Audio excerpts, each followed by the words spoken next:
Southern Hemi Swell is hitting. I'm Mark Sponsler from Stormsurf.com, and here's the video surf forecast for the week starting Sunday, May 29th.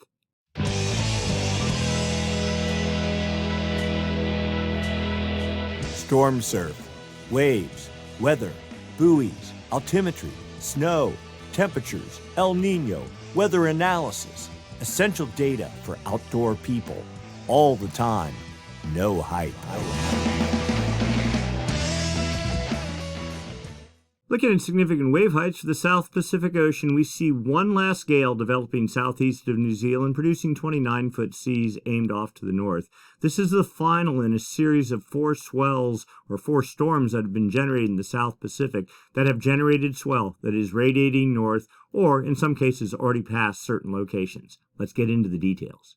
As usual, we'll start by looking at jet stream level winds. These winds up about 30,000 feet help support the formation of gales when they form, help direct their track. We're looking for a trough, that is a push in the jet to the north, just like here. That creates a clockwise flow aloft and down at the ocean surface. And in the southern hemisphere, that's the hallmark of low pressure. And of course, we know low pressure, if it's deep enough, generates winds. Winds, if they're strong enough, get traction on the ocean surface and generate seas. Seas, as they radiate away from the fetch area, lose their lesser period energy and expose pure swell. And of course, swell, when it hits your beach, turns into surf. All right, so we have a trough, not a particularly big one or strong one. Winds 110 knots feeding it, setting up that little bit of that circulation there and creating that low pressure system in those seas that we saw in the previous frame. And that's supposed to continue into Monday. But notice there's this ridge building here, the jet pushing to the south over Antarctic ice, and that pretty much shuts the whole swell production machine down. It starts undercutting what's left of the trough on Monday night into Tuesday, and by the time you get into Tuesday night into Wednesday, the southern hemisphere is pretty much shut down from any swell production potential. When you get this split jet stream flow with the northern branch up here, southern branch down here, in between, all you get is high pressure, and high pressure does nothing for generating the kind of surf that we're really interested in. That pattern continues Thursday, Friday. In fact, look at that, the ridge ridging harder south as we get into Friday and Saturday. And then potentially as we get into Sunday, maybe a bit of a trough is forecast somewhere here in the southeast Pacific. But it's kind of dubious and it's a week out, so we're not putting a whole lot of stock in that. So the short, just looking at this from the upper level, whatever swell's coming, you better make the most of it, because after that, there's a week of not a whole lot going on. And then looking down at the surface level pressure, surface level winds, here's our one little gale here generating 35 to 40 knot winds, aimed well off to the north. Hawaii is about 158, so up here, maybe some energy there, but most of this looks like it's going to be aimed at Central America and the mainland. Another low down here in the far southeast Pacific, but all the fetch is aimed pretty much into Antarctica. Nothing there. A little bit of gale trying to organize in the Tasman Sea. Most of this fetch also looks like it's aimed south and not north, so probably not a whole lot for Hawaii to be expected from that. And that's just eyeballing that. And look at the lows actually falling south. So we get into Monday, all that just kind of dissolves. You can see the high pressure, the southward push of any fetch that's there in the Pacific. Even that little low that develops, falling due south, not a good sign. A little bit of fetch here, 30-35 knot forecast on Wednesday in the Tasman Sea. We'll see if that really does anything. And then maybe some cutoff lows trying to organize on Friday, but none of this really looks like any obvious swell production. You get this low almost a week out on Sunday, trying to organize. We know there's a bit of a trough supposed to form in the southeast Pacific, but winds 35 knots. That's good for 13 or 14 second period swell. That is probably not enough to survive the long journey up to at least into the mainland. South America, maybe a different story, but probably not a whole lot of production expected. All right, significant wave heights, the effect of wind on the ocean surface. Now, this is going back in time to last week, Sunday, the 22nd of May. That's when all this got started. A gale formed off of New Zealand. Actually, it formed the day before that on Saturday. This is the last frame we have on the hindcast. It still has 33, 34 foot seas, something like that, aimed northeast. That has generated swell. Swell from that has already hit the Hawaiian Islands. We'll go take a look at the buoys from that, and is poised or is working its way towards California. We got some slides on that as well. Swell that hit California over this past weekend, and I think it started, when was that, on Friday? Well, that was generated from a gale even previous to this in the central South Pacific. So that swell's fading. This one's already peaked out in Hawaii, bound for the U.S. West Coast. And, well, let's just see what happened after that. Another small system formed on New Zealand, or under New Zealand, last Monday. 28-foot seas, really didn't do a whole lot. We're kind of blowing that one off completely because a stronger one built on Tuesday of last week with, right here, let's see, 33-foot seas. That's the highest seas over the entire domain, going to 36 feet, and then 37 feet, and then 35 feet. You get the general idea, and then faded out about last Thursday. Swell from this one is the one that hit Tahiti yesterday, bound for the Hawaiian Islands, and then eventually for the U.S. West Coast. And then after that, yet one more small system, there we go, started forming this morning. 30-foot seas, really 29-foot seas, and there it is as of right now. Let's go look forward. And here we are, here it is, looking forward. It starts fading out. I mean, this is not going to be a huge swell producer. It's just probably add another bit of 14, 15 second period energy to the final New Zealand swell. And then you get into Tuesday and Wednesday of this coming week, and you see just really nothing going on. A little bit of a spurious gale there on Friday, but I mean, just a rather quiet pattern. Not unexpected. We have a pretty good amount of energy loaded in the pipe already, so to make the most of what you can get. Stormsurf high-res buoys, Seated Buoy, Barbers Point Buoy. This is south shore of Oahu this afternoon. Energy in any one band, the 16-second band, 15, 14, you see about 1.1, 1.3 feet. But all that added together, we're going to slide right down here. There we go. And I'll slide this over so you can see it. There you go. Pure swell, about 2.5 feet in the 14.5 second range.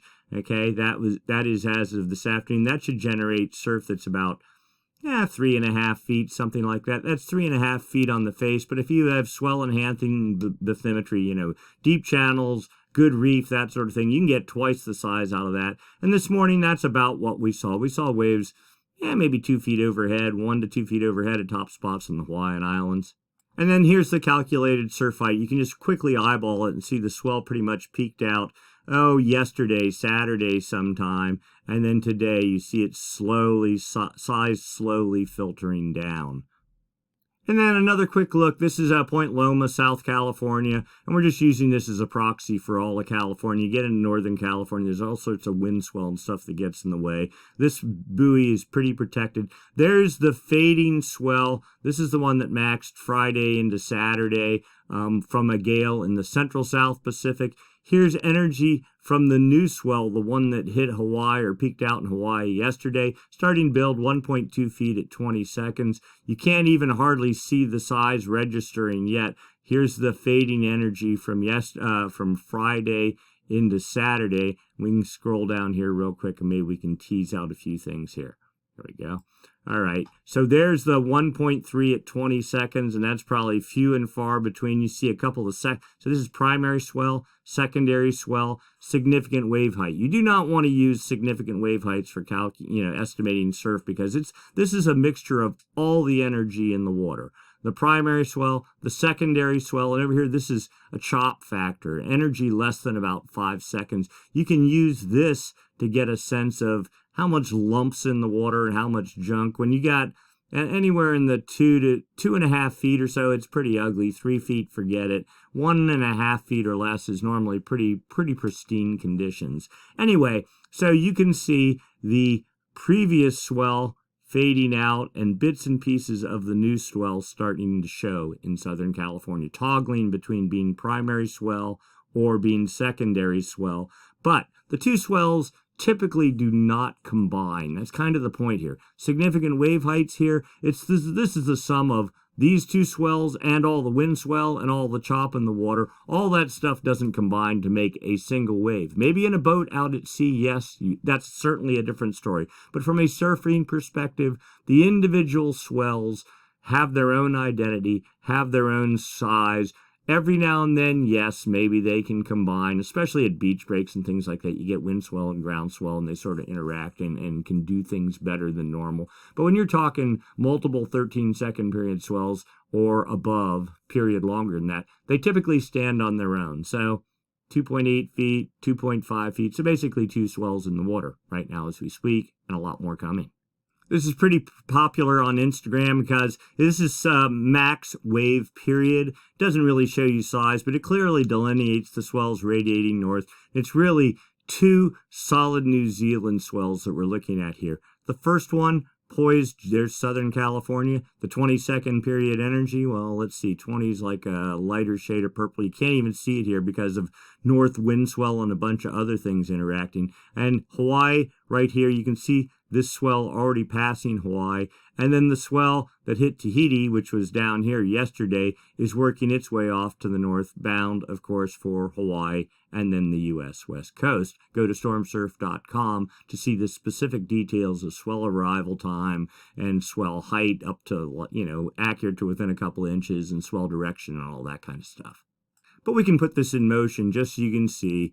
There's the first swell hitting California, next swell radiating north, hitting Hawaii. That is, when is that? Tuesday. And then radiating north, working its way into the U.S. West Coast about on Thursday. And then the final little swell radiating north from there, making it into Hawaii on Sunday, roughly, and the U.S. West Coast, just a little bit behind that. But size, again, color does not indicate size. Color indicates period. But you can generally say the longer the period, the more energy, and especially at breaks with good reefs, that longer period energy will result in more size. And now the big wild card, especially for California, wind. That's what we're looking at here. California there, Hawaii here. Trade's pretty light. Wind's pretty much nuking out of the northwest in California, at least north of Point Conception, this Sunday afternoon. So we get into Monday. Notice low pressure in the Gulf of Alaska. Light trades for the Hawaiian Islands. Thank goodness, that's good, especially with approaching swell.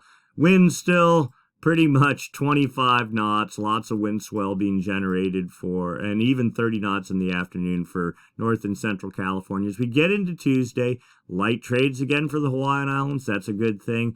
Winds starting to lighten up along the coast of California. Not particularly ideal, but not horrendous. Again, Wednesday, light trades for Hawaiian Islands. Winds fading some along California, maybe 10 knots near shore, 15 knots, something like that. Notice this low pressure system out here. So we get into Thursday, same deal, relatively decent winds for North and Central California, light trades for the Hawaiian Islands. Friday, even lighter winds as low pressure theoretically builds off the Pacific Northwest, light trades for the Hawaiian Islands. And look at this as we get into Saturday, almost south winds north of the Golden Gate with a full 25-knot fetch off the coast. Kind of hard to believe. Light trades for the Hawaiian Islands.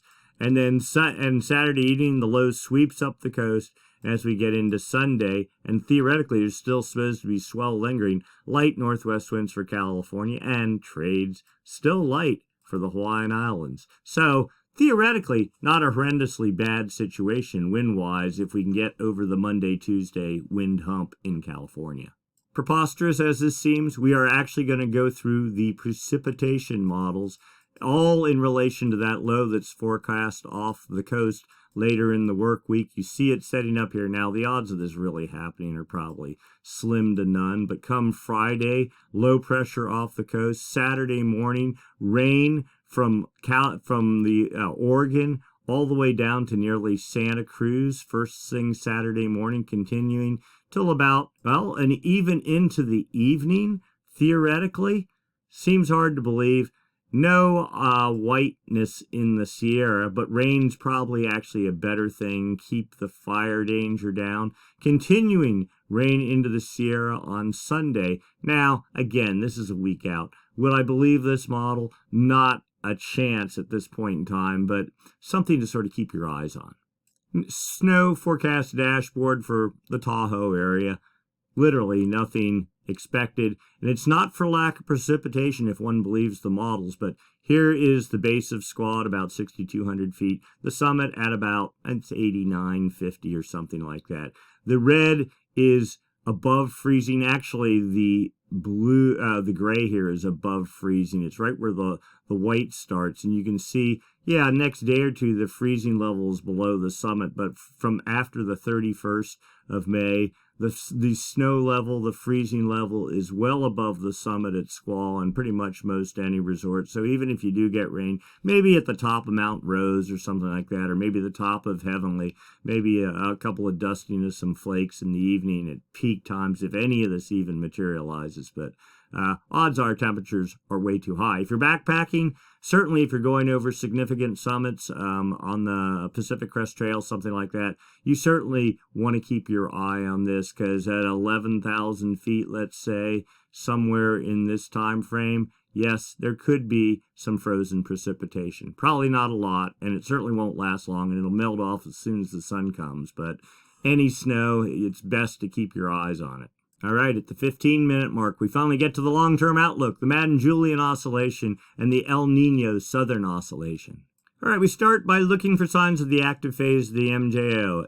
There's two phases of the MJO, Madden Julian Oscillation, active and inactive. They rotate around the planet from west to east, one on one side of the planet, the other on the other side of the planet. The active phase or the inactive phase would first appear in the West Pacific then and make its way across only on the equator, eventually slamming into Ecuador. The active phase is like a low-pressure system. When it's over the West Pacific, it pushes energy up into the jet stream, both northern hemisphere and southern hemisphere, which in turn can invigorate storms and gale production, and that's exactly what we want to produce surf. Also, when in the West Pacific, the active phase can dampen trade winds, if not reverse them, and take warm water that's normally in the West Pacific and start pushing it off to the east in what's known as a Kelvin wave, a ball of warm water that travels under the equator, eventually erupting 3 months after it was formed off or over Ecuador. Successive active phases of the MJO active phase and can result in successive Kelvin waves, which can result in the development of El Nino. And we all know that El Nino is great for swell production, storm production, snow production, and bringing water into California in winter months. All right, all that said, let's go take a look. This is data from the TAO buoy array, series of buoys strung across the equator. The equator is right there, used for monitoring El Nino. We're just looking at the arrows. There's wind sensors on those buoys. The longer the arrow, the stronger the wind, and of course the arrow gives you wind direction. So wind's pretty strong out of the east over the East Pacific, pretty strong out of the east over the Central Pacific, but in the West Pacific, the Kelvin wave generation area, there's the date line right there, from 170 west, 5 degrees north and south of the equator, right in that area, that's what we call the Kelvin wave generation area. And winds are pretty good out of the east, near the date line, but the further deeper you get into the Kelvin wave generation area, you notice winds are getting lighter. But it's not even the actual wind speeds. These are average wind speeds over the past 5 days. It's the anomaly, the differences from normal for this time of year. Because there's certain times a year when the winds just nuke out of the east in the equatorial East Pacific, like in the spring. And yeah, they're blowing hard, and you can look at this arrow here and go, yeah, they're blowing a little bit harder than normal. Same thing over the Central Pacific. When you get in the Kelvin wave generation area, it's pretty much dead normal. This is kind of a good thing. This sort of suggests that this La Nina pattern, which is typically dominated by stronger than normal easterly winds or trades in this area, is maybe losing its grip just a little bit. All right, let's go take a look at the forecast for the next 5 days. 850 millibars, zonal wind anomalies. Fancy words for, what are the winds doing east-west-wise? I don't care which direction they're blowing, but is the east component of the wind stronger than normally? That would be like the inactive phase of the MJO or La Nina if it was over a long period of time. Or is it stronger out of the west, which would be the active phase of the MJO, the good phase, the one we like, or El Nino? All right, so what are we looking at here? Well, this is the whole planet on one chart and just showing the east-west component of the wind up at the 850 millibar level, which is about 4,700 feet, but that's close enough for MJO monitoring purposes. Dateline right there, far west Pacific, about 135 east. The area we're interested in, the Kelvin wave generation area, is right in there, right? This is past performance here. The blues are easterly anomalies. You can see strong easterly anomalies in the early part of May, and even pretty much held on the whole way through the month. One could say that was the inactive phase of the MJO. But look at this. The yellows and reds, westerly anomalies, and moving over the Kelvin wave generation area. One little pocket here of easterly anomalies, but that's supposed to be gone in 2 or 3 days. Then westerly anomalies making their way across the Pacific for the next week. So, if anything, maybe a weak active phase of the MJO trying to move over the Kelvin wave generation area right now, potentially feeding a little bit of energy to the jet stream. Okay, the active phase of the MJO is a low-pressure system. Low-pressure systems generate clouds. That's what these charts are. They call it outgoing long-wave radiation, sunlight reflectivity off the ocean surface. But all it means is if you have a bunch of clouds, you don't get a lot of sunlight reflectivity off the ocean. And if you have no clouds, you get a lot more of it. So the blues are negative anomalies, meaning more cloud cover, meaning the active phase of the MJO. Let's get oriented here. The equator, running right across there. South America, Central America, Hawaii, New Guinea, Australia. Kelvin wave dateline right there. Kelvin wave generation area right in there. Well, we have the active phase of the MJO right over the Kelvin wave generation area. And that sort of syncs up with what we saw on the previous model. This is a statistic model, okay? 5 days from now, pretty much the same thing. Active phase getting weaker, and weaker still 10 days from now, with the inactive phase of the MJO 2 weeks from now starting to take over the Kelvin wave generation area. The dynamic model, pretty much the same thing, but suggesting this nasty kind of inactive phase, maybe not as strong 2 weeks out. So the GFS, I'll go with that. I like that outcome a lot better than I do the statistic model, but we have a few more models to go take a look at. All right, phase diagrams, a deeper dive into the MJO. The MJO moves west-east along the equator from the Indian Ocean to the Maritime Continent, over the West Pacific to the East Pacific, or underneath the United States, across the Atlantic, over Africa, back to the Indian Ocean. That's right, the MJO travels the whole way around the planet, both active and inactive phases. This chart monitors the active phase. The heavy dot is where the active phase is right now. The further the dot is away from this circle, the stronger it is. So a modest active phase of the MJO moving over the West Pacific today. 2 weeks from now, somewhere over maybe Africa. So really, the dots are days. We can go 1, 2, 3, 4, 5, something like that, 4 or 5. And there's 3 different runs of this. This is the statistic model. But either way, in about 5 days, active phase out of the Kelvin wave generation area. The dynamic model over here is suggesting, well, okay, so same starting place, but getting stronger to moderate strength 2 days from now, 3, 4, 5, maybe about a week in the Pacific, and then moving out. So again, the GFS model, this is the dynamic model. That's the one that we're looking for to actually happen.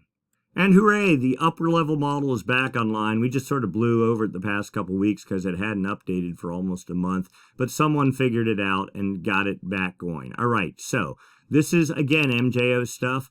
The greens, areas favorable for precipitation. The oranges and yellows, not favorable for precipitation. The greens, active phase. The yellows, inactive phase. This runs about a week ahead of what happens at the surface. 8 different panels going out 40 days. South America, Central America, Hawaii right there, New Guinea, equator, 0 right there. So Kelvin wave generation area right in this area. We could say active phase of the MJO in over the Kelvin wave generation area, moving its way off to the east and out of the Pacific, about the middle of June. Inactive phase coming in about June 6th, something like that, making its way across the Pacific into the 4th of July weekend, with the active phase coming in behind. Inactive phase still a little bit stronger than either of the active phases, suggesting still some La Nina influence. Well, La Nina is really In favor of the inactive phase of the MJO. El Nino is in favor of the active phase, so still a little bit of La Nina influence suggested looking at this model. All right, another model. This goes out a month. This is the CFS model. Again, this is the east-west component of the wind. Dateline, this whole plan on one chart. Dateline right there, running right up the middle. Kelvin wave generation area in this area right here. That there is the active phase of the MJO. And you can see, well, if the West Pacific starts about here, you can see, oh, the reds and oranges are westerly anomalies associated with the active phase of the MJO. So it looks like the active phase of the MJO, according to this, is over the far West Pacific and supposed to make its way across the Pacific through about mid-June. But really, once you're out of the Kelvin wave generation area, it really doesn't matter in terms of feeding energy to the jet stream and supporting storm development. Now, what's interesting is once you get past about a week from now, yes, easterly anomalies are forecast in pockets, but they're very weak. No westerly anomalies. Supposedly, there's the inactive phase of the MJO, that dotted contour, and my assumption is it's actually, oh, you can see it there and there. And if I were a betting man, I'd put another little dotted line somewhere over here. But still, if this is the inactive phase of the MJO, and it's only generating that kind of easterly anomalies as compared to that up here in March, then that to me also signals that either it's a very weak inactive phase of the MJO, or maybe La Nina is losing its grip. And then finally, the 3-month CFS model, all right? This is past performance down here. This is the forecast up here. Dateline runs right up the middle. You can see, oh, past performance here. The blues are easterly anomalies. The yellows are westerly anomalies. You can see the Kelvin wave generation area right here pretty much filled with blues. We are right on the transition today as we speak, maybe a day or two now after this. Westerly anomalies pretty much take over the Kelvin wave generation area, at least for a bit into maybe July, and then they backtrack to about filling half the Kelvin wave generation area, maybe a little bit more, but pretty solidly entrenched right over the far West Pacific into at least August and maybe beyond, with easterly anomalies that were forecast right on, or have been on the dateline steady for 2 years, now moving to centered about 150 west. This suggests a shift. In fact, let's overlay the MJO first. Here we go. All right. So here is the last little bits of our weak inactive phase of the MJO. And then we go to a neutral pattern. Supposedly, this would be our next active phase of the MJO with westerly anomalies. Then an inactive phase from, June 11th or something like that into about the end of June, the first week of July, but with westerly anomalies trying to hold on in some fashion in the Kelvin wave generation area. And then as we get into July, actually starting June 30th, the active phase of the MJO builds, pushes across the Pacific through the end of the model run into the end of August. Westerly anomalies solid at, making it to, it's hard to say, maybe 165, maybe 170 west. That's about half to 60 to 65% of the Kelvin wave generation area. Not bad. Now let's overlay the low pass filter. This really tells the story. All right. Dotted contour here, high pressure bias, 2 contour lines. This is the La Nina indicator.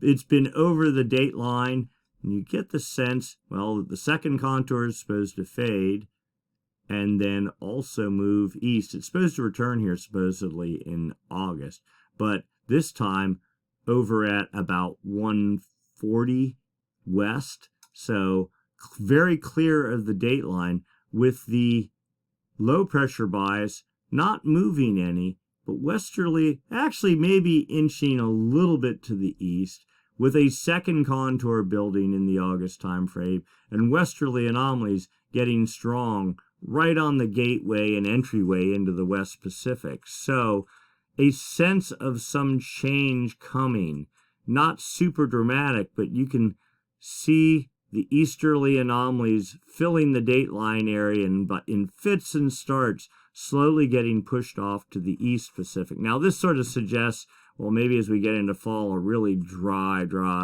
pattern for the southwest U.S.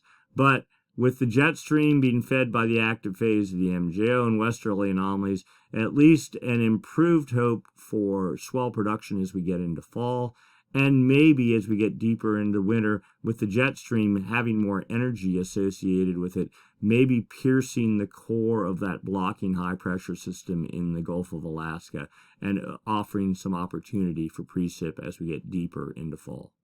All right, enough discussion of the MJO. On to the El Nino, La Nina component of the discussion, just looking for signs of what's going on in the Pacific.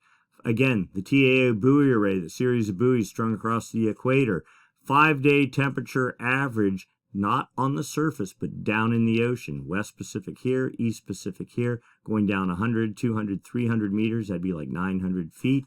And these little lines here are the anchor lines on the buoys. The X's are sensors on the anchor lines.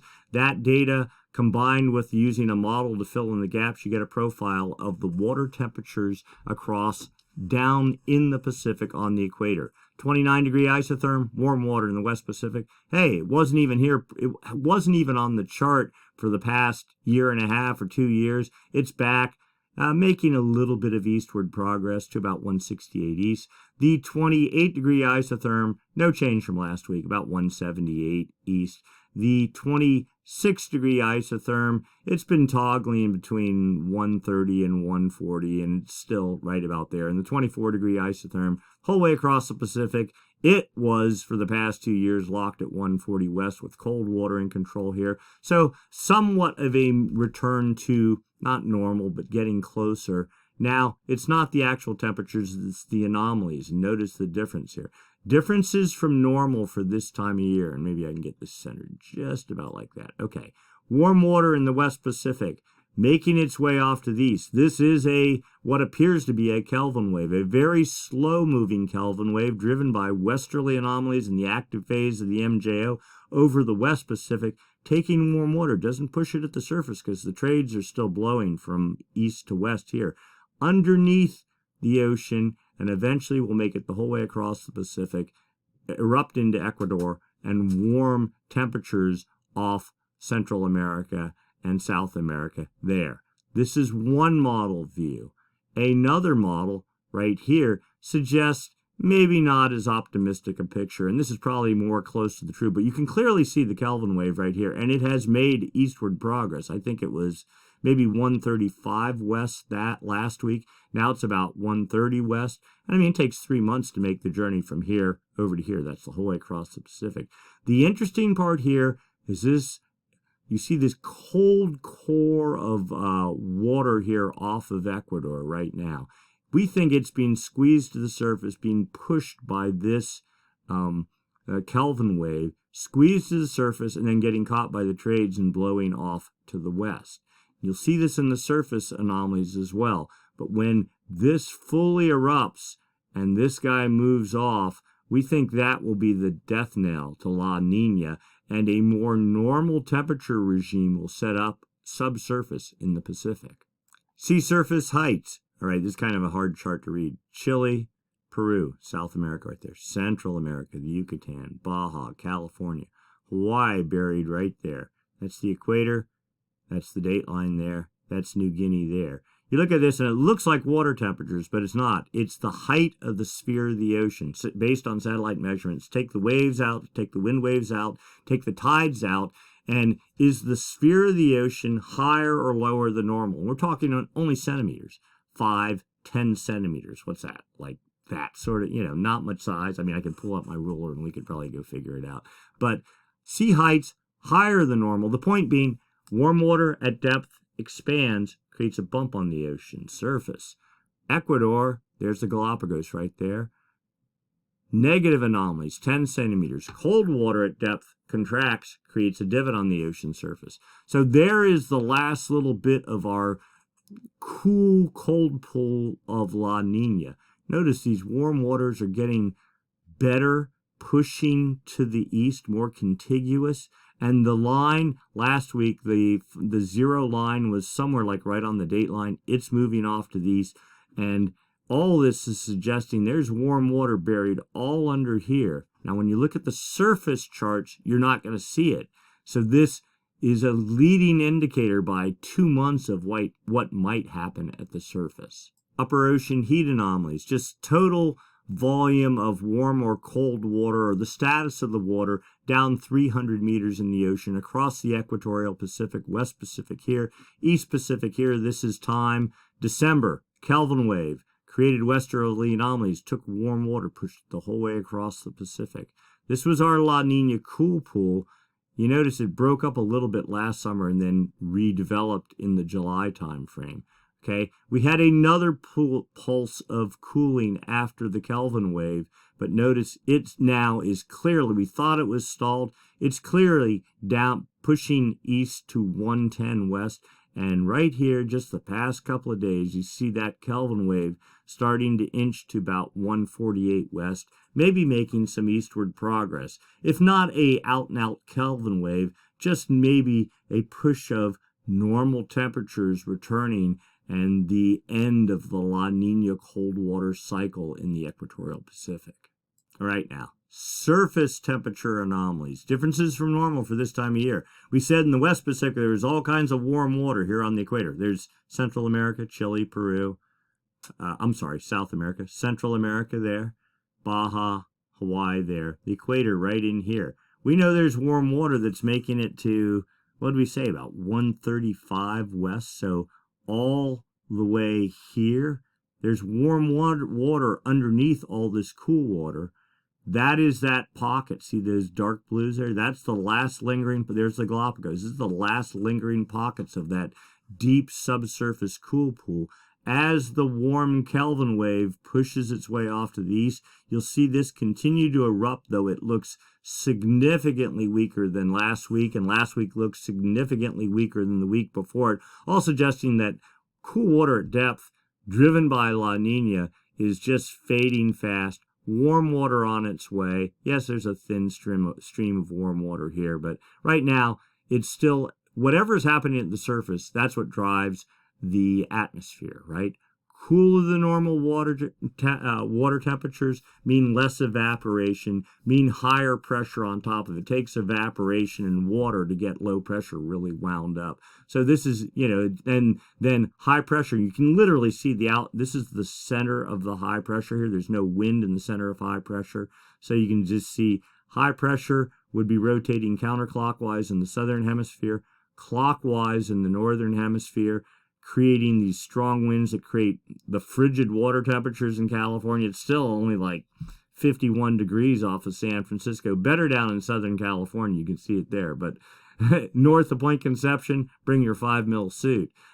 Likewise, colder than normal water temperatures driven by upwelling and strong high pressure, and the cold water just reinforces the high pressure above it, which reinforces the trade winds, which keeps this cycle going. But if all of a sudden you start getting warming in this area and the cold water isn't so cold, all of a sudden the high above that, both north and south, will start to get weaker and weaker and weaker and lose its grip. And then that opens the door to the end of La Nina, at least a return to a normal weather pattern across the Pacific Basin.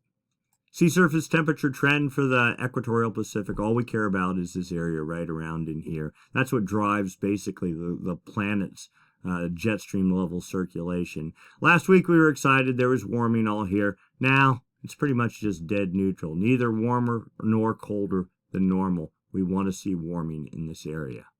And then the backed off view, again, this little pocket here is pretty much the key to everything. As soon as that cold water at depth leaches to the surface or gets pushed to the surface by the Kelvin wave that's underneath here, that's somewhere right around in that area. I mean, it organizes here, gets caught by the trades, by the by the active phase of the MJO reversing trades, taking warm water, pushing it to depth, makes the whole way across the Pacific, and then eventually wipes out all this. And next thing you know, all this area will return to, in this case, gray, which would be normal. Now, it's never that cut and dry, but that's sort of the hope that we're looking forward to seeing come about this fall.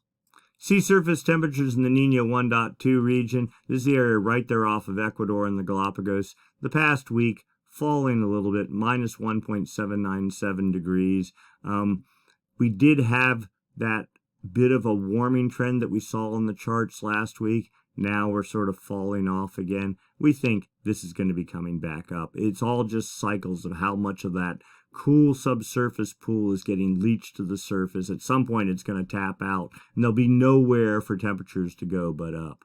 The Nino 3.4 area, the official El Nino monitoring region, the area south of California on the equator out to about the dateline. Temperatures today, 3/4 of a degree below normal, minus 0.786 of a degree. Half a degree is where you need to be out of La Nina territory. If you're anywhere from half a degree below to half a degree above, that's considered just normal. You get above half degree, then you're in El Nino territory, but it's not just for a day or a week, it's 5 months. So by the time they declare it, you know, it's already obvious to anybody that's watching at the level that we're looking at in these videos that El Nino would well be established at that point in time.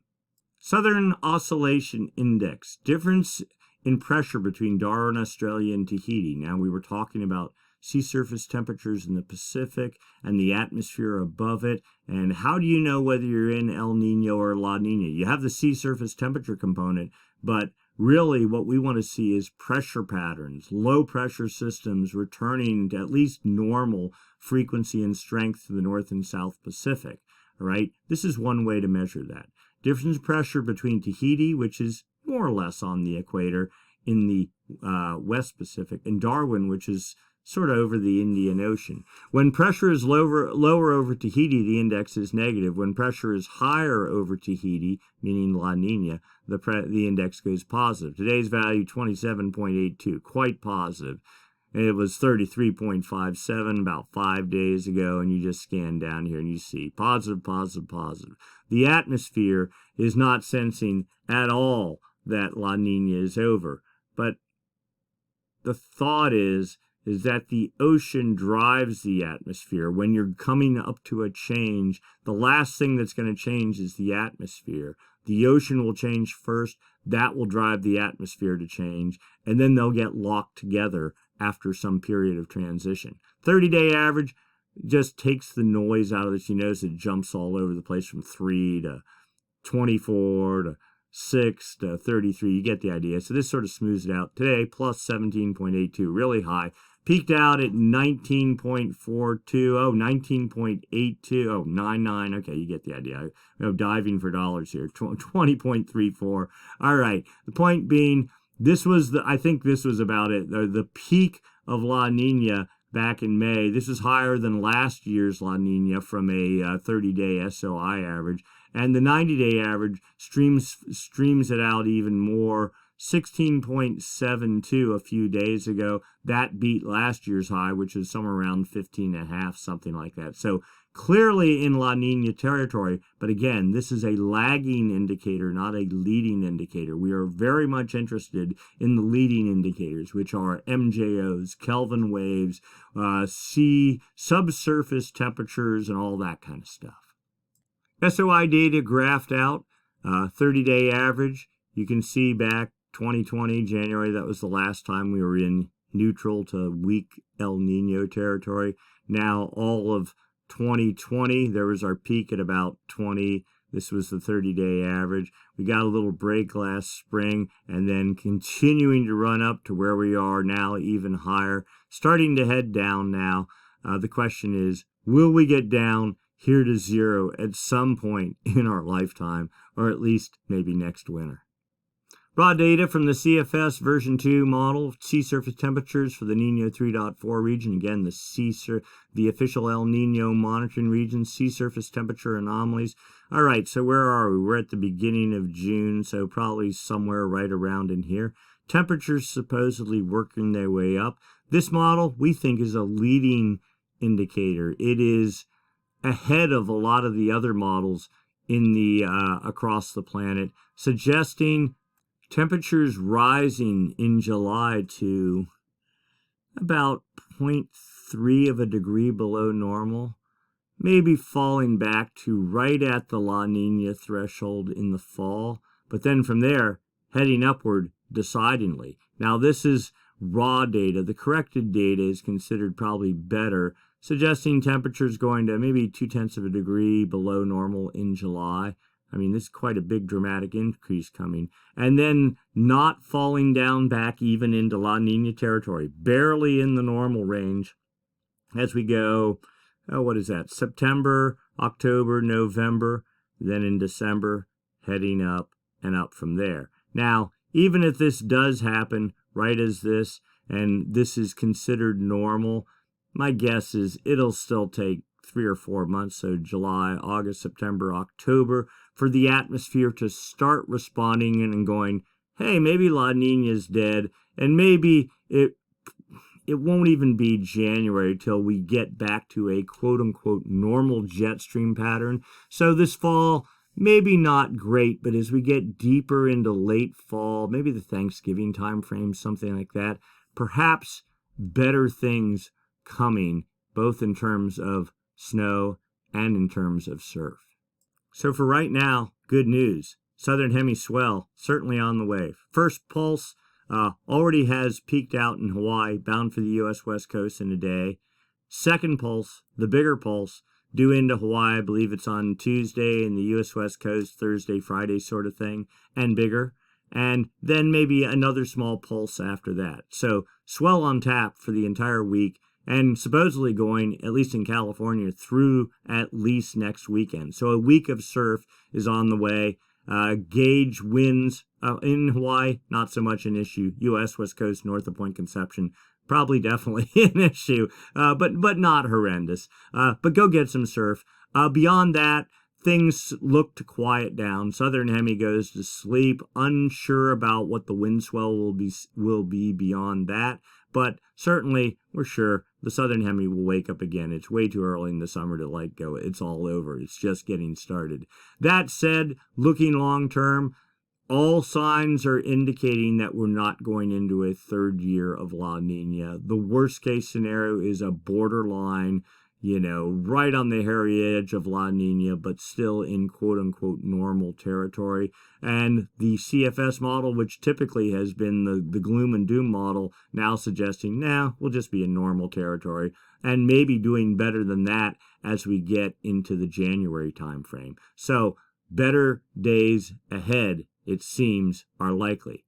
If you enjoyed the video, give it a thumbs up. If you haven't subscribed, please subscribe. If you have questions or concerns, give us a comment. We'd be happy to answer them. All the data you see tonight is available on Stormsurf.com. If you haven't subscribed, please subscribe. You get automatic notifications when we post the video. And you can do it just by looking down the lower right-hand corner of this video. Click the little icon there and you'll be all set. If you don't want to do that and you don't want automatic notifications, the link to the video is posted on the top page of every site of Stormsurf.com, and you can get to it that way. All right, that's it for this week. Wax your surfboard up, go get some waves, have some fun, be safe, don't get in over your head. It could be a little bit dicey at some locations, and have some fun. All right, we'll do it again next week. Same time, same channel. Thanks for watching.